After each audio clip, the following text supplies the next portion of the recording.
I love that. I especially that line. I'm thinking that line, you can do both. I really like that.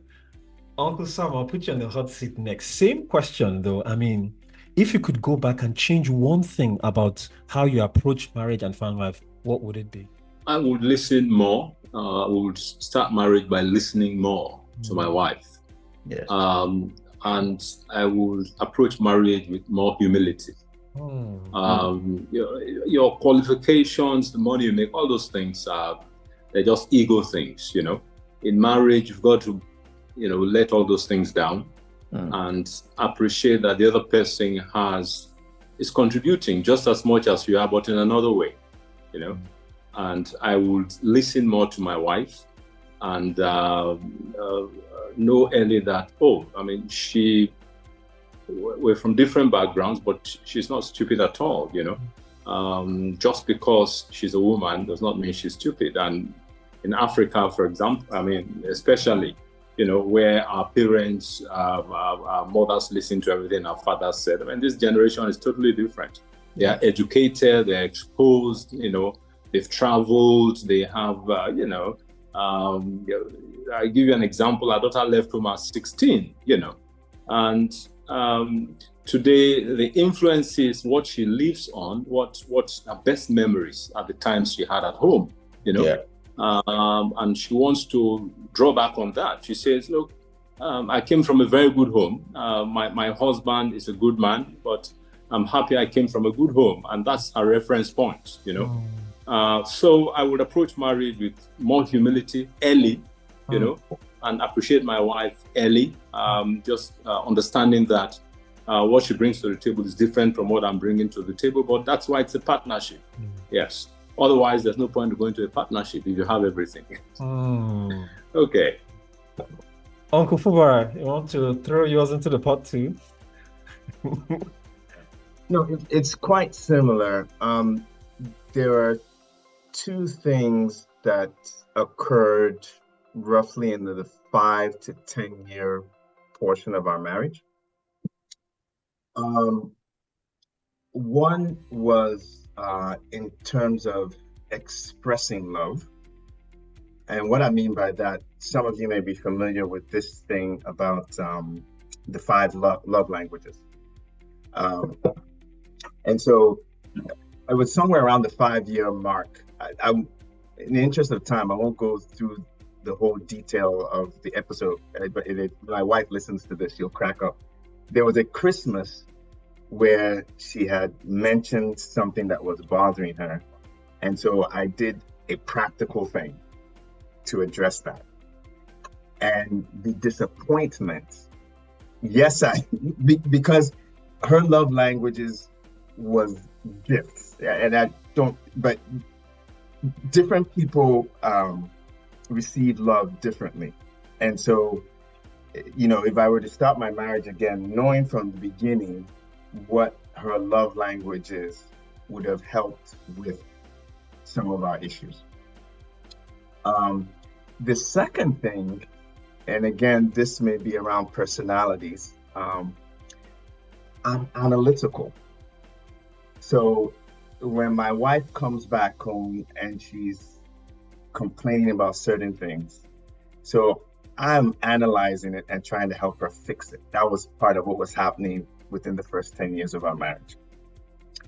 And so when I got to the point where I realized, okay, she doesn't want me fixing things. Sometimes she just wants to vent and have me listen. Okay. And in some cases, she does want my opinion. So we actually got to it. But so like Uncle Sam was saying, there was pain through the first 10 years of the marriage until I started getting clarity about some of these things.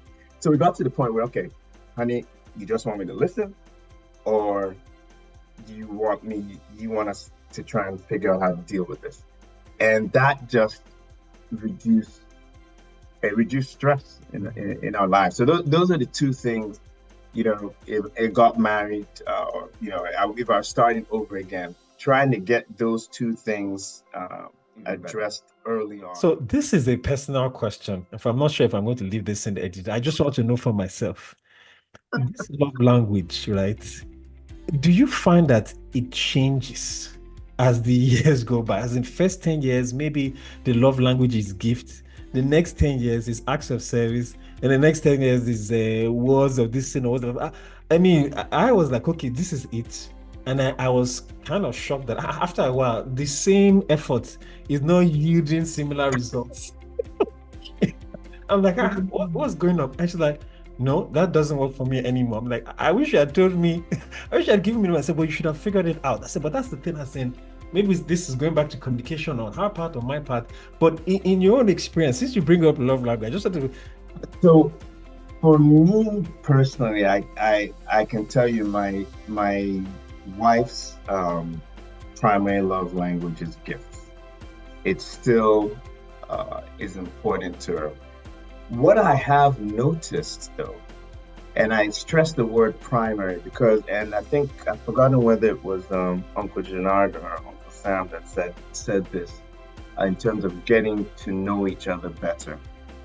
I've noticed that there's more appreciation for other things that I do within that, that universe of love languages, where if an act of service is no longer, viewed as that is nothing. So at least, and this is all going to be different, for different people. So I would say that her number one love language is still gifts. That being said, I think, again, understanding each other more, she appreciates some of the things I do now more that are not necessarily her love language, and probably vice versa. Okay. Uncle Sam, this same issue of love languages, would you say, like, decade by decade, it has changed, or what has been your experience? I think primarily too, like Uncle Mike, my wife loves gifts, and for her that is important. It shows appreciation. Now, there are other things in my own head that I think my wife should appreciate. For example, sitting with her to, maybe help in the kitchen and all that. She doesn't appreciate things like that. She just says, leave the kitchen, when the food is ready, I'll call you and you can come and have dinner. So in my head, I just think, oh, my wife will appreciate this, So there's something that I don't bother to do anymore, because so I appreciate my contribution from her perspective. The things she appreciates, I do them. The things she says are at least a waste of time. I just leave them off. Yeah. Uncle Jonad, you want to throw your two-piece into the? Yeah, my wife's love language has always been, baking, making food. When we have people, the guys that come to cut the grass and stuff like that, I say, oh, hold on a second, let me get banana bread and all that. She's always wanting to, she likes cooking. And my love language for her has always been, when we were very, very young then, just buying her gifts. I used to, back in the day, I used to work outside London. So on my way back, from Manchester and places like that, I would stop by, get her stuff, and she used to love that. But to answer your question, does this change as time goes on? For me, it has changed. For her, it hasn't changed. She still loves making food. We might just be watching a movie. I say, I feel like baking. And then she just get up, go to the kitchen. I'm like, let's finish watching the movie. She just go and do it. But for me, the gift given has changed. And I wonder why. And I think one of the reasons is that initially, I thought she needed everything. So I want to buy this. And I say, I already have that. I want to buy that. I already have it. So there's nothing else for me to buy for her that I think that she will appreciate. But the one thing that she really loves is for me to say, okay, let's go on a cruise. Before I even finish mentioning the word cruise, she's onto it. So when I want to get her, I say, I think we should start looking for a cruise. And oh my God, she's already checked it out, bought the ticket and all this kind of thing. So it does change. Moving into the next area of conflict, money. And I'm getting my pen and paper here now. How have you and your spouse handled major conflicts and disagreements along financial issues? You don't get this many years of marriage without having at least one or two big ticket items, you know. But how have you guys circumvented and what are your touch points or your go-to points for solving this type of financial conflict? Yeah, thanks. Okay. I think for many young couples, money is a touchy subject, you know, because you never have enough to do all the things you want to do. But over time, as God adds grace, then your finances build up. I think the first thing is to understand the structure of your own finances, because it will vary from family to family. And understanding that and knowing that at the end of the day, what is important is the wholesomeness of the family. It's not so much one's piecemeal contribution as much as the necessity to have the family whole and happy and achieve the goals you have set as a family. For some people, it is 90%, 10%. Man brings 90, woman brings 10%. For some people, it is 100, 0. Sometimes your wife's contribution is irrelevant to your finances, the finances of the home.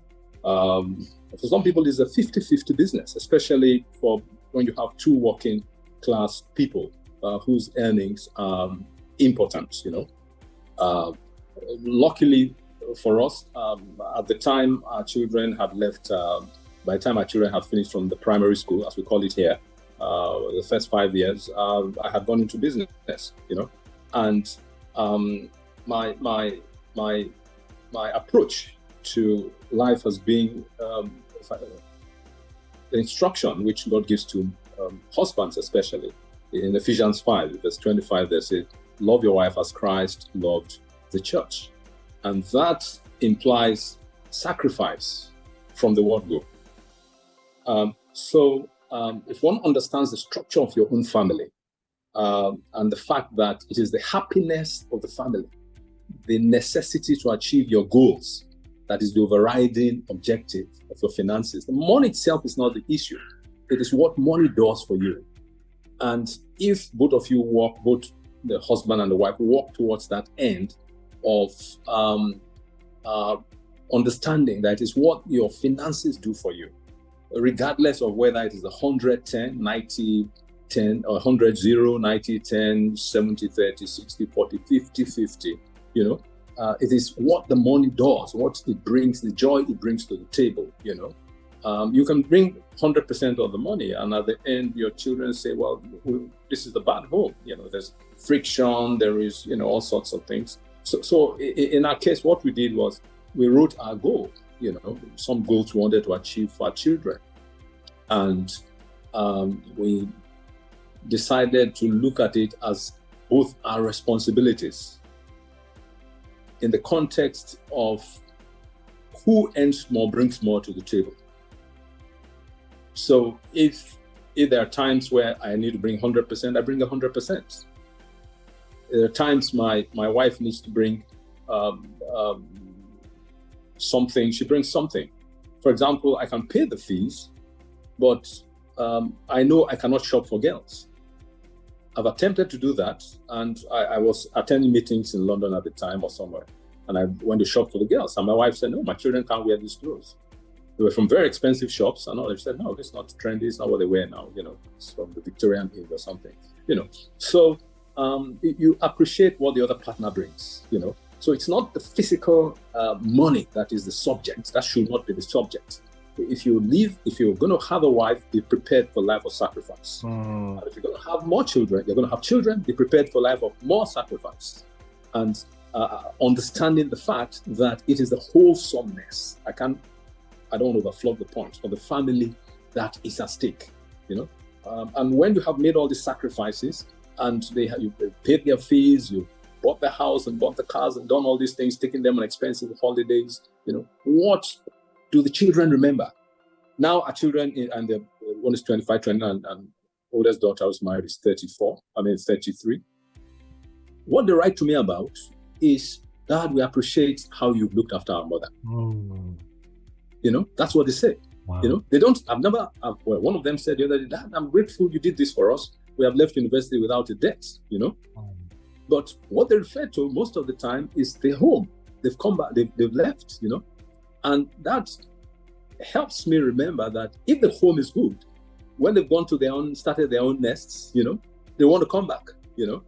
But if they left a home that was not wholesome, where there was friction over every little thing, when they live there on your own, you just have a house to yourself and your wife, and But so I look back and I say I'm thankful for the grace God gave me to be able to overlook who was contributing. For me that was inconsequential. If I have to bring 100%, I bring 100%. And I know it is different for different people.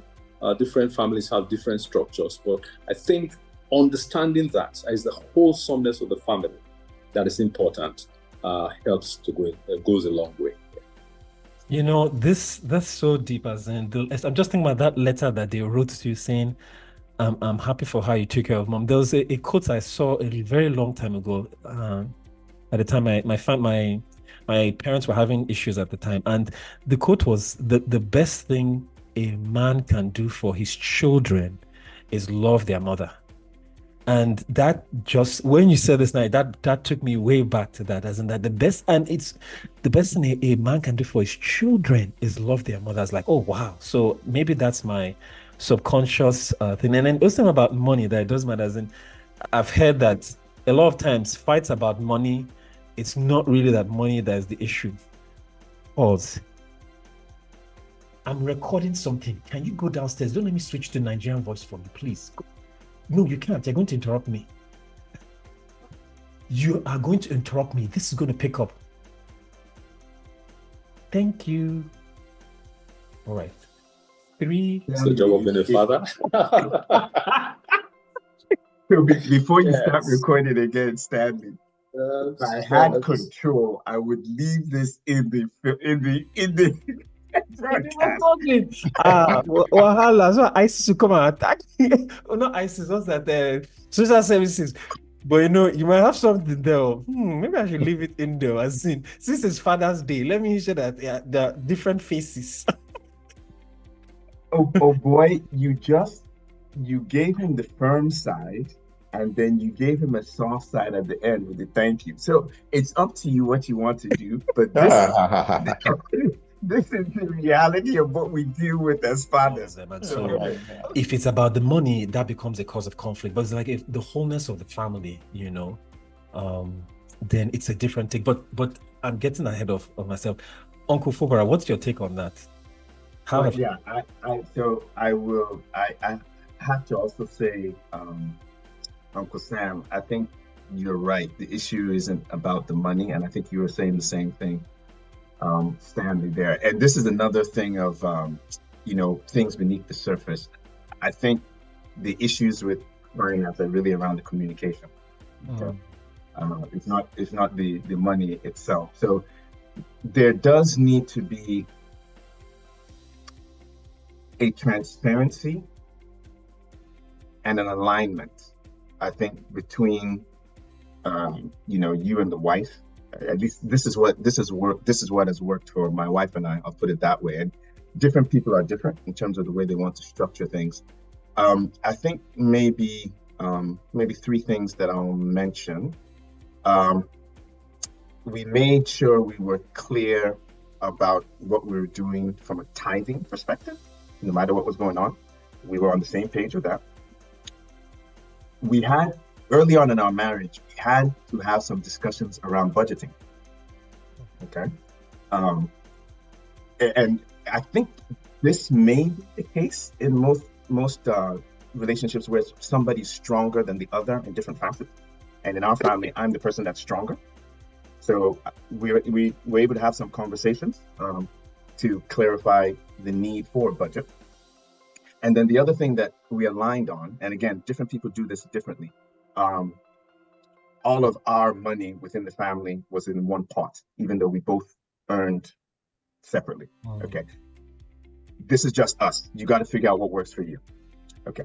So these were the things that helped us. So one thing I would say, Stanley, you're not going to circumvent the conflict. There will be conflict about finances.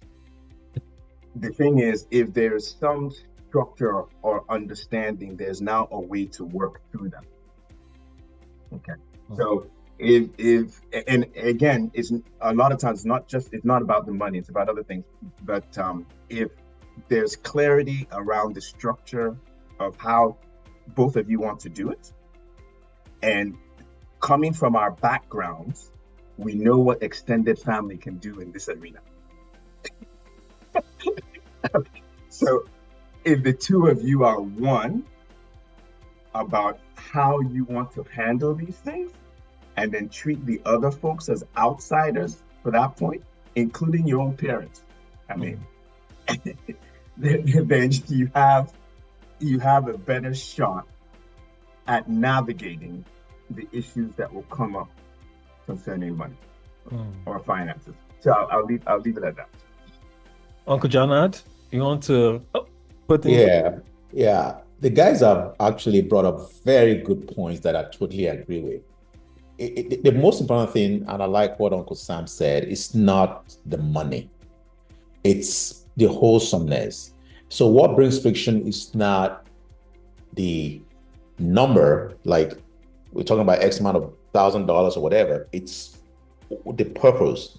And if you want to keep that wholesomeness, want to keep the family as a unit, you have to recognize that money can do a whole lot of good things, or it can be the beginning of the destruction of the family. What I mean by that is this, and I like what Uncle Fubar also said. In my family, in my relationship with my wife, we don't have separate accounts. Everything has been joint accounts because I don't have anything to hide. She doesn't have anything to hide. The idea of who makes more money than the other doesn't even come in. You know, I'm a doctor, she's a nurse, so we don't even talk about, oh, you're making X amount of money. But it is the fact that you have to have some boundaries, some guidelines. And what Uncle Fugara said is absolutely important. You're tied in. What are the goals? We do know that here in America, you know, kids going to college, we didn't want our kids to have a loan for their first degree. When they go for master's and grad school, that's different. And at some point in time, we also have to recognize that, okay, we've taken you guys to a level that you should be able to sustain yourself. We need to start looking after ourselves. As in, we are getting close to retirement. Do we start dipping into our retirement fund to fund your grad school education? That's something that really needs to be looked at very carefully. And also recognizing areas that I'm strong in or she's strong in. She is good with things like, you know, paying the bills, not forgetting that, oh, the light bill is due, this is due, that kind of, I will forget that. So I leave that to her. What have your kids taught you? I don't want to assume that you haven't had to change your opinions or ideas as the seasons have changed, but what would you say is one or two things that you've learned from your kids? Children want to be able to look back and say, well, to have a good reference point, you know. They want to be able to refer to their own experiences as a platform for the decisions they will make later in life. They want to know what a good husband is, and they just not just reading it in the papers or in the books and so on, in magazines. They want to see an example of a good father, what a good father is. And that is a strong influence on the sort of choices they will make and the way they will run their own homes. And what to look out for when they meet the men they want to marry. I still have 2 unmarried girls. Well, that has taught me a big lesson, you know. The little things our daughters say about, you know, living home, and, you know, they feel they're still a part of our home, even though they're now independent and doing their own things, you know. That's one. Secondly, be careful about, I've made previous reference to this, how women, the children view your handling of your relationship with your wife. You don't. These things just leave an indelible mark in their lives. They always subconsciously refer to it. And that perhaps gives them decides for them how to relate to you, how to relate with you as you get older. The children are a huge investment, whichever way you look at it, and it feels like a loss of something if suddenly they're gone out of your lives for good because they believe you have been unfair to their mothers and all that. So for me, I understand that investing in their life materially is important, but more importantly is the investment you make in their lives emotionally.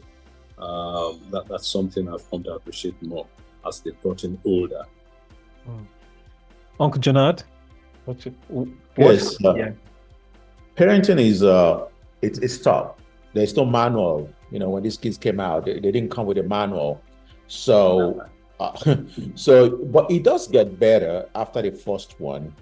And what Uncle Sam said is very, very important. Is what they see, that they will learn. And I think every child, regardless, have a soft spot for their mom. It's what you do, it's what they are learning. The language you use, the way you treat their mothers, it's very important that you watch how you do that. Also important is the fact that children also want to be recognized as an entity, as a human being. You don't lord it over them. You want their view. You want, how do they see the situation? It's not a one-way traffic or discussion. You want to take their input into it. You don't have to accept it, but you have to understand where they're coming from, because I'm saying all these things based on the fact that the environment we live in. See, I've seen homes that, both parents are Nigerians, and homes in which one of them is American or quote unquote foreigner, and the other one is Nigerian. The way the children come out, it's different. So not allowing your child to express themselves. Now, don't get me wrong, when I say express themselves, doesn't mean they have to be rude or that you have to accept, but you have to understand where they're coming from. When we were growing up, there wasn't a whole lot of social media. But you need to understand that these kids, like it or not, they're going to be exposed to things that you might not approve of outside. But for you to pretend that these things are not there or they are not exposed to it, you're going to be doing yourself a disservice. So understanding their view and letting them know how you think they should handle it is very, very important. I also learn from my children. I learn from them how, things are. And sometimes when I'm wrong, I do accept it. Parenting is supposed to be a joint activity with your wife. Having our input, there are areas that she's strong in and areas that I'm strong in, whereby, things like, simple things like teaching them how to ride a bike, teaching them how to drive, those are things that, these days when they drive me around, I never taught you that. I said, well, that's, you drive like an old man, stuff like that. But, simple things that would give you joy, those things are immeasurable. All three of them, I taught them how to drive. But the more I say, I'm not going to teach them how to drive because they scare me, that kind of thing. But they drive better than we do now. We are so cautious. But point I'm trying to say, though, with respect to reference of parenting is, do not let us forget that these kids also have their point of view. When we were growing up, for the most part, our parents, I don't want to say authoritative, but basically that's where I'm coming from. When you're growing up, and sometimes your parents might even choose your profession for you. You're going to be a lawyer, you're going to be a doctor, no. Economy has changed. Professions have changed. I keep hearing of professions that I don't even know that they ever existed, And that's what these kids are doing, and they're happy, and but if you say no, doctor, lawyer, architect, accountant, all this, it's not going to work. So learning to accept or to entertain their view, I guess that's the point I'm looking for. That's the word I'm looking for. Entertaining their views, not necessarily accepting, but entertaining their views, and knowing that you can, as you get older, wisdom will give you the opportunity to say, well, you might want to consider it this way. That's another thing. But it's not always my way or the highway. Understanding that they're actually different entities. Building off of what Uncle Junard said, it took us a while, but somewhere in the 5 to 10 year window for our kids, and they were like 15 months apart, so they were pretty close. We started to understand that the way we discipline our son in terms of getting results for certain behaviors, the way we discipline our son does not work for our daughter. And it's not because he was more fragile. She was more scared of getting whipped. My son would take the whipping. If I took away his game that he was playing, he would get the point. So understanding you have two people that came from your wife, they both came from you, totally different, or not totally, but in a lot of ways. And so in terms of trying to do the best you can, because I forgot the person that said they don't come with a manual. I don't know whether it's Uncle Junard or Uncle Sam. They don't come with a manual. So anybody that says they're great at this parenting thing is fooling you. You're making it up as you go along. You're learning constantly as you go along in terms of what you're doing. So that's one point. And the second point, the transition, I'll use the word coach. I guess that's the best way I can look at it. And some of this goes to entertaining their thoughts, but getting to the point where they have to take control and we have to give them control, that has definitely been a learning process for my wife and I. Because you do want them to function well on their own, and you do need to realize at some point their lives are their own.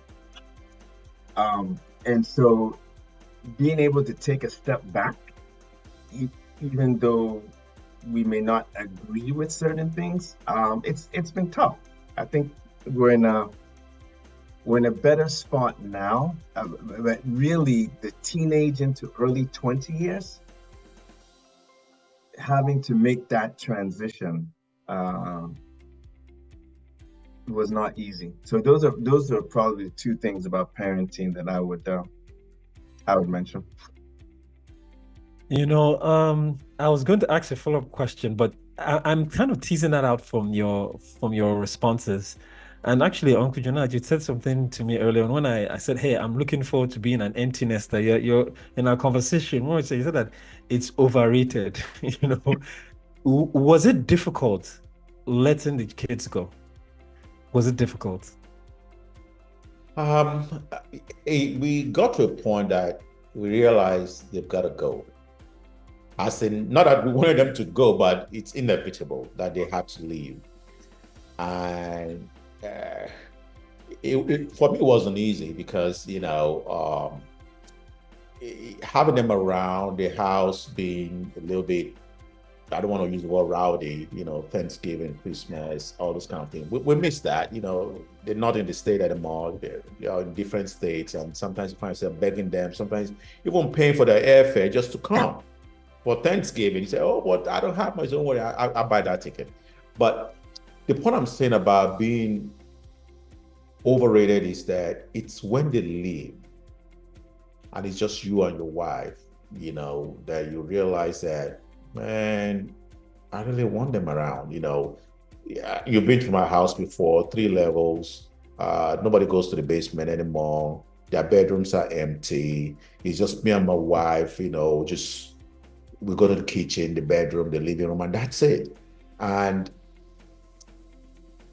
for me, sometimes I get so emotional and, I dig into old photographs, taking them to the park, going to Disney World when they were young and all that, and all those other pictures. And I'm like, man, I wish these kids don't have to leave. But then I quickly snap out of that because I did the same thing to my parents. Oh. I left home. Okay, so I went to boarding school at the age of 12. From there, I went to med school. From there, I left Nigeria. So in effect, I've been gone from the house from the age of 12. And I remember the look on my mom's face when I left Nigeria, because when I left Nigeria, I knew I was leaving for good. That was when Nigeria was pretty bad, the times of, what's this, SAP? Is it SAP? Yes, Structural Adjustment Program. Mm-hmm. So she Yeah, realized, it was. yes. So she realized that all my mates were leaving, everybody was leaving. But when they took me to the airport, and that was when you could still go as far, almost into the plane, and they had to turn back.